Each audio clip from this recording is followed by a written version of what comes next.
కరెక్ట్గా ఇప్పుడు ఎలా రాయాలో మనం చూద్దాం. మొదటిది ఆది కాండము.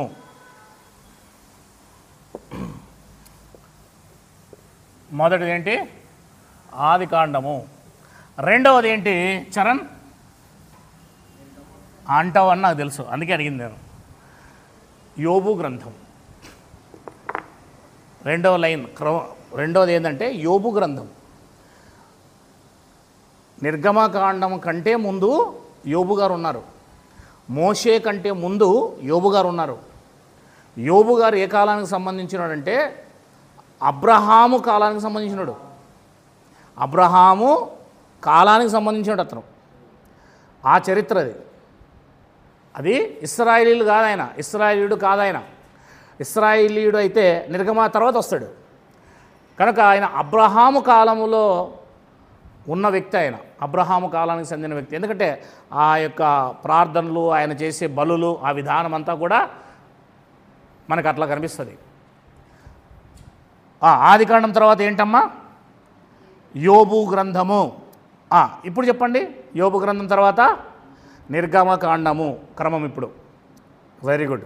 తర్వాత లేవి కాండము, తర్వాత సంఖ్యాకాండము, తర్వాత ద్వితీయోపదేశ కాండము, తర్వాత యెహోషువ గ్రంథము, తర్వాత న్యాయాధిపతులు. ఓకే, తర్వాత ఏంటి? న్యాయాధిపతులు. ఇది మీరు గమనించాలి. అంటే ఇక్కడ వరకు న్యాయాధిపతుల వరకు క్రమంగానే వచ్చిందా లేదా? కానీ ఆది కాండం తర్వాతే మనం యోబు గ్రంథాన్ని చరిత్ర ప్రకారం పెట్టుకున్నాం, అవునా లేదా? ఆది కాండం తర్వాత ఏదొచ్చిందమ్మా? యోబు వచ్చింది. మామూలుగా అయితే నిర్గమ రావాలి, యోబు ఎక్కడో ఉండాలి. కానీ యోబు ఎందుకు వచ్చిందంటే ఆది కాండం తర్వాతే నిర్గమకాండానికి ముందే జరిగిన చరిత్ర అది. రైట్. ఎక్కడ దాకా వచ్చామని ఇప్పుడు? న్యాయాధిపతుల దాకా వచ్చాం. ఇప్పుడు న్యాయాధిపతుల దాకా వచ్చిన తర్వాత 8వ అధ్యాయముకి 9వ అధ్యాయానికి మధ్యలో రూతు గ్రంథం ఉంది. చూసారా? అది అర్థం చేసుకోవాలి మీరు. 8వ అధ్యాయం వరకు రూతము లేదు, రూతు గ్రంథం లేదు. 9వ అధ్యాయానికి 8వ అధ్యాయానికి మధ్యలో రూతం ఉంటుంది. అంటే రూతు గ్రంథం యొక్క చరిత్ర జరిగిందని అర్థం. రూతు గ్రంథం యొక్క చరిత్ర జరిగింది ఇక్కడ. న్యాయాధిపతులు 1 నుంచి 8 వరకు వాళ్ళ చరిత్ర ఉంటే మధ్యలో రూతు గ్రంథం వస్తుంది. ఆ తర్వాత 9వ అధ్యాయం వస్తుంది. అంటే రూతు గ్రంథము 4 అధ్యాయాల చరిత్ర ఈ మధ్యలో జరిగింది.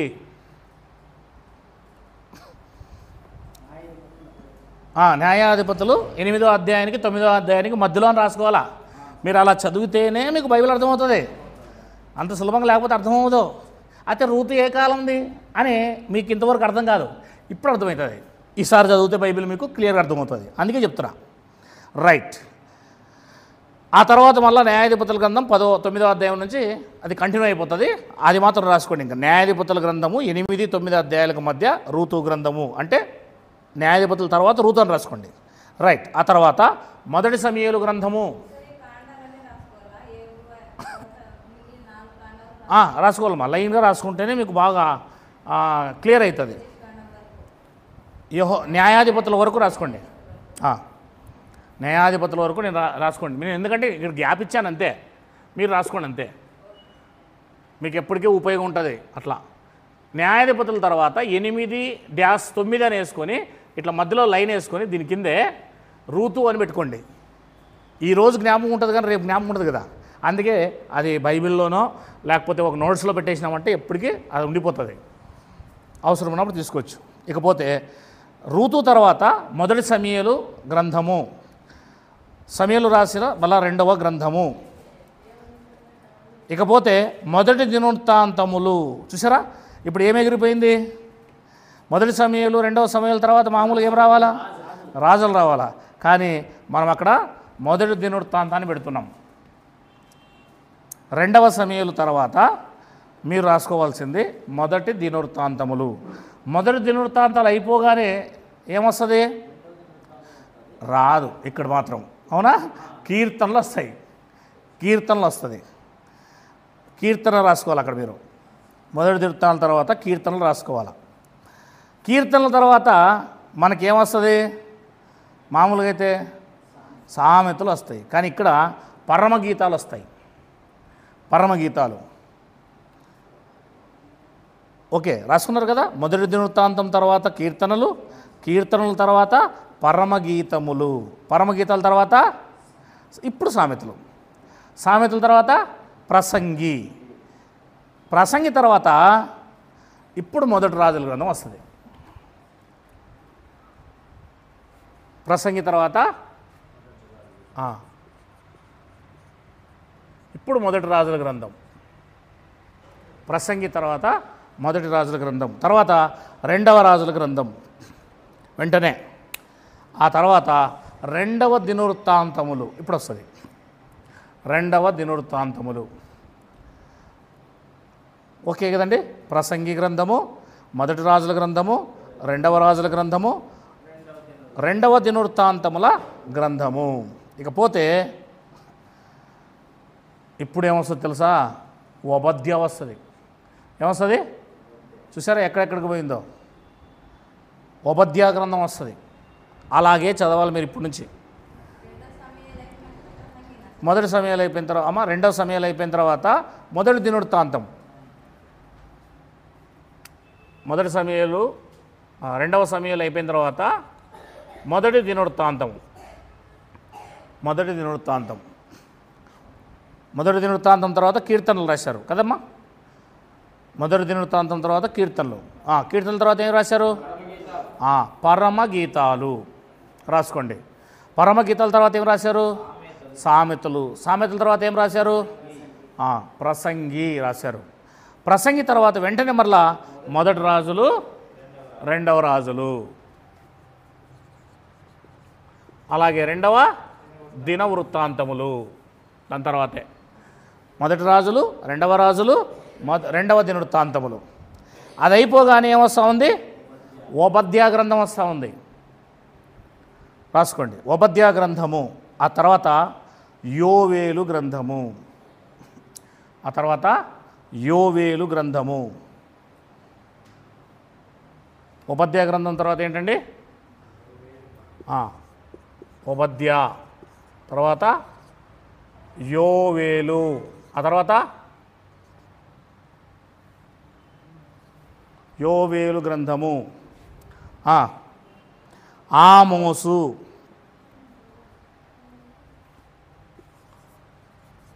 ఆమోసు రాసుకున్నారండి. ఉపధ్య తర్వాత యోవేలు, యోవేలు తర్వాత ఆమోసు, ఆమోసు తర్వాత యోనా, తర్వాత యోనా. ఉపధ్య, యోవేలు, ఆమోసు, యోనా. యోనా తర్వాత ఇప్పుడు హోషియా రాసుకోండి. దానియేలు తర్వాత వస్తుంది కదా అది హోషియా గ్రంథం. హోషయా, హోషయా గ్రంథం తర్వాత యెషయా గ్రంథం. దీని తర్వాత యెషయా, యెషయా గ్రంథం. యెషయా గ్రంథం తర్వాత మీకా, మీకా గ్రంథం. యెషయా గ్రంథం తర్వాత మీకా గ్రంథం. మీకా గ్రంథం తర్వాత నహూము,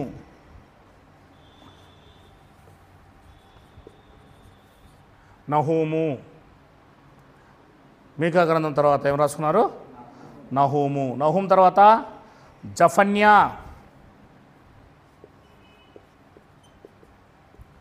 జఫన్యా తర్వాత ఇర్మియా.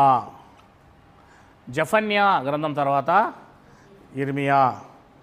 ఇర్మియా గ్రంథం తర్వాత హబక్కుకు. ఇక్కడ రాస్తాను హబక్కుకు. ఇర్మియా గ్రంథం తర్వాత హబక్కుకు. హబక్కుకు తర్వాత దానియేలు, తర్వాత యెహెజ్కేలు. దానియేలు తర్వాత మామూలుగా లైను యెహెజ్కేలు, తర్వాత విలాప వాక్యాలు.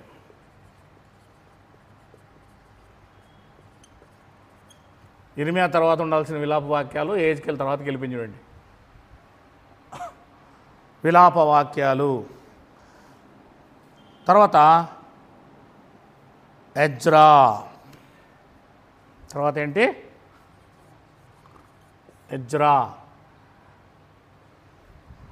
ఎజ్రా గ్రంథము లేదా ఎజ్రా అని రాసుకోండి. ఇక్కడ మరలా ఒక చిన్న ట్విస్ట్ ఉంది. ఎజ్రా గ్రంథం అయిపోగానే సేమ్ ఇక్కడ ఎట్లుందో అట్లా 5వ అధ్యాయానికి 6వ అధ్యాయానికి మధ్యలో 2 గ్రంథాలు వస్తాయి. ఒకటి హగ్గయి, 2 జకర్యా. ఇలా వేసుకోవాలి మీరు ఖచ్చితంగా. ఎజ్రా గ్రంథానికి 5వ అధ్యాయానికి 6వ అధ్యాయానికి మధ్యలో ఈ 2 పుస్తకాలు వస్తాయి. అట్లా చదవాలా. అంటే 5వ అధ్యాయం చదివిన వెంటనే హగ్గయి గ్రంథము జకర్యా గ్రంథం చదివి మళ్ళీ 6వ అధ్యాయం స్టార్ట్ చేయాలా ఎజ్రా గ్రంథాన్ని. ఇది ఖచ్చితమైన బైబిల్ చదివే. ఇవి తెలియకనే చాలామంది బైబిల్ అర్థం కావడం లేదు అందరికీ. మీకు చాలా సులువు అన్నమాట ఇది. రైట్. ఇకపోతే ఎస్తేరు, తర్వాత ఎస్తేరు, నెహమ్యా, మలాకి. ఇది క్రమం.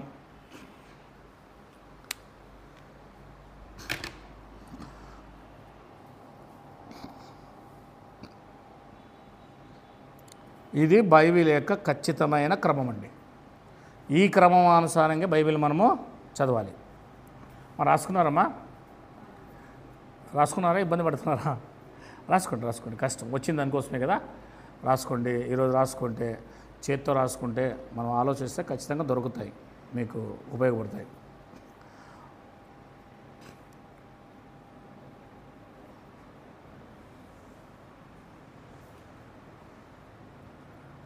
Okay brother, కంప్లీటా? రైట్ వచ్చారా? నువ్వు పరీక్షలు రాస్తున్నావు అసలే. కాపీ కొట్టినప్పుడు చెట్లు చేతుడు అట్లా రాస్తున్నావు. Right, very good. ఇక పోదాం ముందుకి.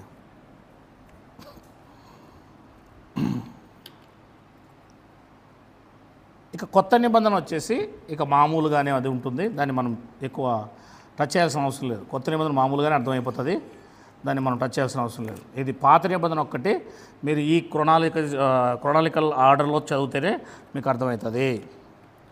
రైట్. ఇకపోతే పాత నిబంధన ఆదికాండం మొదలుకొని మలాకి గ్రంథం వరకు 1400 సంవత్సరాలు పట్టింది బైబిల్ రాయడానికి.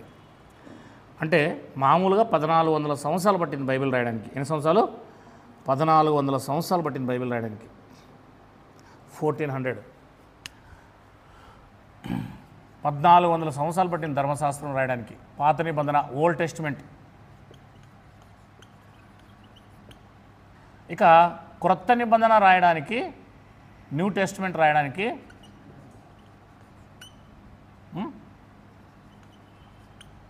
కేవలం 40 సంవత్సరాలు. న్యూ టెస్టిమెంట్ రాయడానికి కేవలం 40 సంవత్సరాలు పట్టింది.